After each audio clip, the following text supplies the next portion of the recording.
నమస్తే. Welcome to Suman TV. నేను మీ యామ్ని. ప్రస్తుతం మనతో ఉన్నారు ప్రముఖ ఆధ్యాత్మికవేత్త డాక్టర్ అనంతలక్ష్మి గారు ఉన్నారు. అమ్మని అడిగి మనకున్న సందేహాన్ని అడిగి తెలుసుకుందాం. నమస్తే అమ్మ. నమస్తే తల్లి. అమ్మ, మనకి శ్రీ పంచమి వస్తుంది కదమ్మా. అవునమ్మా. అంటే ఇప్పుడు సరస్వతీదేవి అమ్మవారు పుట్టినరోజు ఆ రోజు అసలు ఏంటమ్మా తెలియచేయండి అసలు. ముకుందా జ్యువెలర్స్ తెలంగాణలో మొట్టమొదటి ఫ్యాక్టరీ అవుట్లెట్ మన కొత్తపేటలో ఫిబ్రవరి 14న గొప్ప శుభారంభం. మనకి దేవి భాగవతం, బ్రహ్మవైవర్త పురాణం ఈ రెండింటిలోనూ కూడా మూలమైనటువంటి శక్తుల యొక్క ఆవిర్భావాన్ని వర్ణించేటప్పుడు 5 మూల శక్తుల గురించి చెప్పారు. అందులో సరస్వతీదేవి గురించి కూడా ఉన్నది. ఆ సరస్వతి ఈనాడు ఆవిర్భవించింది, మాఘ శుద్ధ పంచమి నాడు ఆవిర్భవించింది అని చెప్పి అందులో ఉంది. దాని ప్రకారం మాఘశుద్ధ పంచమిని సరస్వతీదేవి పుట్టినటువంటి రోజుగా మనం పరిగణించి దానికి శ్రీ పంచమి అన్న పేరుతో కొన్ని సాంప్రదాయకమైనటువంటి పద్ధతుల్ని అమలు జరపడం కనపడుతుంది. ఈవిడ ఆవిర్భవించిన తర్వాత ఈ సరస్వతీదేవి యొక్క అనుగ్రహం కోసం ఆవిడ జన్మదినం గనక ఆనాడు ఆవిడ్ని పూజించటం అన్నది ప్రధానంగా కనపడుతుంది. సరస్వతికి సర్వశుక్ల సరస్వతి అనేటటువంటి పేరుంది. అంటే పూర్తిగా అన్ని రకాలుగా తెల్లగా ఉంటుంది అని. దీనికి చమత్కారంగా ఎవరో అన్నారు, జుట్టు కూడా తెల్లగా ఉంటుంది అని. కాదు, శుక్ల శబ్దానికి తెల్లని తెలుపు అనే అర్థంతో పాటు స్వచ్ఛము అని కూడా అర్థం.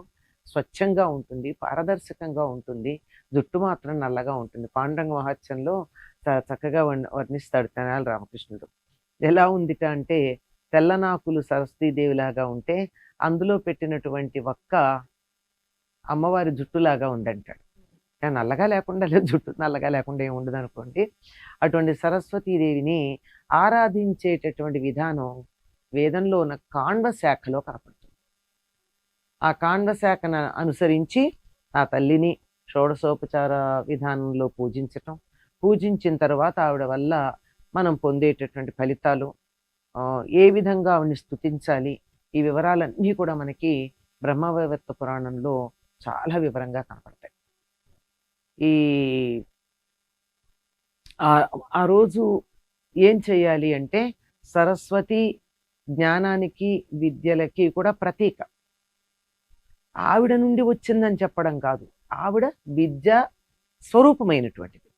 మళ్ళీ ఇక్కడ చాలా మందికి సందేహం వస్తుంది, దక్షిణామూర్తి కదా విద్య ఇచ్చేటటువంటి వాడు, సరస్వతిని అంటారు అంటే, ఇచ్చేవాడు దక్షిణామూర్తి, విద్య ఈవిడే. సరస్వతి అంటేనే ప్రవాహశీలమైనది అని అర్థం, అంటే కదిలేటటువంటిది అని అర్థం. కదలిక ఎట్లా ఉంటుంది? ఇక్కడ నేనేదో అని పెదవులు కదుపుతున్నా, అక్కడ నువ్వు చెవుల దగ్గరికి వెళ్ళి నీ ఇయర్ డ్రమ్ ఏదైతే ఉందో కర్ణభేరి, అది కొద్దిగా ఇలా స్పందిస్తుంది. ఇక్కడి నుంచి అక్కడికి ఎలా వచ్చింది శబ్దం? మీరు చెప్తూ ఉంటే అది మనకి ఎలా వచ్చింది? దారిలో ఏముంది? కాలం ఏమన్నా ఉందా? తీగ ఏమన్నా ఉందా? ఏం లేదు కదా. కనపడకుండా ఇలా అలల మీద, వాయు తరంగాల మీద తరంగంగా లేచి వచ్చింది. ఇలా ప్రవహిస్తుంది గనక భాషకి సరస్వతి అని పేరు. అందుకే మన వాళ్ళు సరస్వతి నది కనపడదు, అంతర్వాహినిగా ఉంది అని చెప్తారు కదా. కారణం అదే. ఈ ఒడ్డు గంగ, ఆ ఒడ్డు యమున, మధ్యలో సరస్వతి ప్రవహించింది. ఎట్లా ప్రవహించింది? కంటికి కనపడదు, ప్రవాహం అయితే ఉంది. అలా ఉండేటటువంటి విద్యాస్వరూపిణి అయినటువంటిది సరస్వతీదేవి. అటువంటి సరస్వతి సర్వశుక్ల అన్నాం కదా, ఆవిడకి అన్ని తెల్లని ఇష్టం. ఈనాడు ఎవరైతే కొత్తగా విద్యాభ్యాసం ప్రారంభించుకుంటారో చాలామంది ఈనాడే మొదలు పెడతారు అక్షరాభ్యాసం చేసుకోవడం, ఎందుకంటే చదువు బాగా వస్తుంది అని.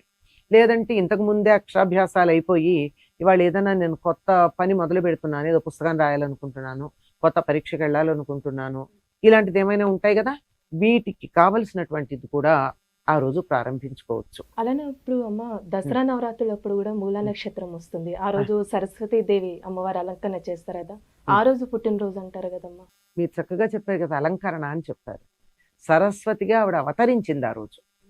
అంటే ఒకే ఒక మూలశక్తి ఎటువంటి రాక్షసుని సంహరించడానికి ఎటువంటి లక్షణాలతో రావాలో అటువంటి లక్షణాలతో ఆ రోజు శుంభుల సంహారం కోసం వాళ్ళు వాక్కుతో తప్ప జయించబడరు గనక వాగ్రూపంగా ఆ రోజు అవతరించింది. సరస్వతి అంటే వాగ్రూపమే, మాటలతోనే జయించింది శుంభని శుంభుల్ని ఆవిడ. ఏం లేదు, మిమ్మల్ని మీలో ఎవరో ఒకళ్ళని పెళ్లి చేసుకోవడానికి నాకేం అభ్యంతరం లేదు, కానీ చిన్నప్పుడు నేను నా చెలికత్తెలతో ఆటలాడుతూ అనవసరంగా పొరపాటున బాల్యచాపంలయం వల్ల ఒక చిన్న పందెం కట్టాను వాళ్ళతో. ఎవరైతే నన్ను యుద్ధంలో గెలుస్తారో వాడిని మాత్రమే పెళ్లి చేసుకుంటానని. కనుక ఏముంది, నేను స్త్రీ మాత్రమే కదా, వచ్చి నాతో యుద్ధం చేయమను, గెలిచేస్తాడు, అప్పుడు పెళ్లి చేసుకుంటాను. అంటే మాటలతో యుద్ధం తెచ్చుకుని ఆ యుద్ధం ద్వారా వాడిని సంహరించింది. అది కూడా వాగ్రూపం. అందుకని అక్కడ ఆ రోజున ఆవిడది సరస్వతి అవతారంగా మనకు చెప్పడం జరిగింది. ఇక్కడ మొట్టమొదట పంచ శక్తులు ఆవిర్భవించినప్పుడు ఆ శక్తుల ఆవిర్భావంలో ప్రధానంగా సరస్వతీదేవి మొట్టమొదట ఆవిర్భవించినటువంటిది మాఘ శుద్ధ పంచమి. ఈవిడికి తెలుపు ఇష్టం అనుకున్నాం కదా, ఎవరైతే ఇలా కొత్త పనులు చేయాలనుకున్నారో వాళ్ళందరూ ఆ రోజు అభ్యంగన స్నానం చేసి సరస్వతీదేవిని కాణ్వ శాఖలు చెప్పినటువంటి విధానంలో షోడశోపచార పూజా విధానంగా పూజించి ఆవిడికి నివేదనలు అన్ని తెల్లనివే పెట్టాలి. పుష్పాలు కూడా తెల్లని ఇష్టం ఆవిడికి. తెల్లని వస్త్రాలు ధరిస్తుంది, ఎందుకంటే జ్ఞానం ఎప్పుడు స్వచ్ఛంగా ఉంటుంది, మాలిన్యం ఉండదు జ్ఞానంలో. కనుక తెల్లని అరటిపళ్ళు, కొబ్బరి, అటుకులు, వడపప్పు, పానకం, ఇవన్నీ తెల్లగా ఉండేవే కదా. పాలు, ఇవన్నీ చెరుకు గడలు.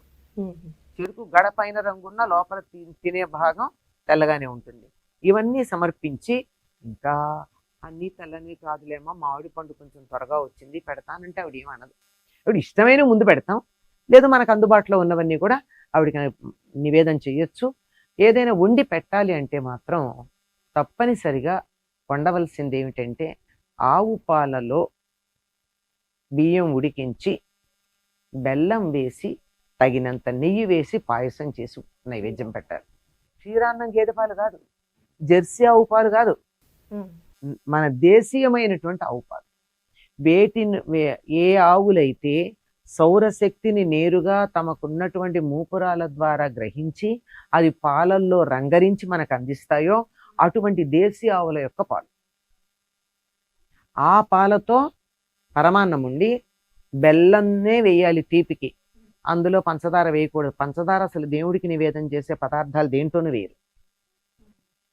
వేసి ఆవిడికి ఉండి సుగంధ ద్రవ్యాలు వేయచ్చు, అందులో యాలకులు, కుంకుమ పువ్వు మొదలైనవి ఇవన్నీ వేసి నివేదన చేస్తే చాలా మంచిది అని మనం అంత తేలిగ్గా భావిస్తాం. కానీ దీన్ని క్యాలెండర్లో రాసుకుంటామే కానీ ప్రత్యేకంగా దీని గురించి తప్పనిసరిగా శ్రీ పంచమి చేయాలి అని నియమం ఏం లేదు తెలుగు వాళ్ళకి. కానీ బెంగాల్లో చాలా బాగా చేస్తారు. వాళ్ళు ఆ రోజు పచ్చని వస్త్రాలు ధరిస్తారు. పిల్లలకి ఆ రోజుల్లో పలకలు బలపాలు ఇచ్చేవాళ్ళు, మరి ఈరోజు పుస్తకాలు పెన్నులు ఇస్తున్నారేమో. ఇంకా ఆంధ్రప్రదేశ్లో కనుక అయినట్టయితే ట్యాబ్స్ ఇస్తారు. పుస్తకాలు పలకలు అవన్నీ చాలా పాతకాలం కదా, మనం చాలా చాలా చాలా ముందుకున్నాం గనక, అడ్వాన్స్డ్గా ఉన్నాం గనక, అభ్యుదయంలో ఉన్నాం గనక కాగితాలు కళాలు కూడా పాతకాలం మా తరం వాళ్ళు వాడాల్సినవి కనుక, మీ తరం వాళ్ళు వాడాల్సినవి ట్యాబ్లెట్స్ కనుక ట్యాబ్లెట్స్ ఇస్తారు. ఏదైనా విద్యకు సంబంధించినటువంటి వస్తువులని, చదువు జ్ఞానం వీటికి సంబంధించినటువంటి వాటిని 10 మందికి పంచటం అంటే తద్వారా ఇవి సింబాలిక్. అసలు విషయం ఏమిటంటే జ్ఞానాన్ని పంచటం ఇక్కడి నుంచి మొదలు పెడతాను అని అనుకోవడం. ఇలా చేయవలసినటువంటిది ఈ శ్రీ పంచమి. ఇదే బ్రహ్మవైవర్త పురాణంలో సర్వ విజయము అనుకుంటా ఒక కవచం ఉంది, సరస్వతీదేవి కవచం, అలాంటి పేరే ఉంటుంది దానికి. అటువంటి కవచం ఉందంటే నోట్లో నాలిక ఉన్నవాడు అంటారు మన వాళ్ళు. నాలిక అంటే అర్థం ఏమిటి? తినడానికి కాదు, మాట్లాడడానికి. అటువంటి నాలుక చక్కగా కనుక్కున్నట్టు అంటే మాట్లాడడం చేత అయితే ప్రపంచాన్ని అంతా గెలవచ్చు. కనుక సమస్తాన్ని గెలవడానికి కావలసినటువంటిది వాక్కు, అది కూడా స్పష్టమైన వాక్కు. ఆ వాక్కు ద్వారా మనం వ్యక్తీకరించే భావాలు. కనుక అమ్మవారికి సంబంధించిన కవచానికి సర్వ విజయం అనేది అటువంటిదే పేరు ఉన్నది. అటువంటి స్తోత్రాలు, ఆవిడికి సంబంధించిన పూజా విధానం ఇవన్నీ కూడా మనకి బ్రహ్మవైవర్త పురాణంలో కనపడతాయి. ఇది సరస్వతిని ఆరాధించడానికి తగినటువంటి సమయం. మనకు కూడా మంచి వాక్కు, మంచి తెలివితేటలు, భాష, జ్ఞానం ఇవన్నీ కూడా సమృద్ధిగా లభిస్తాయి. చాలా చక్కగా తెలియజేశారమ్మా. ధన్యవాదాలు.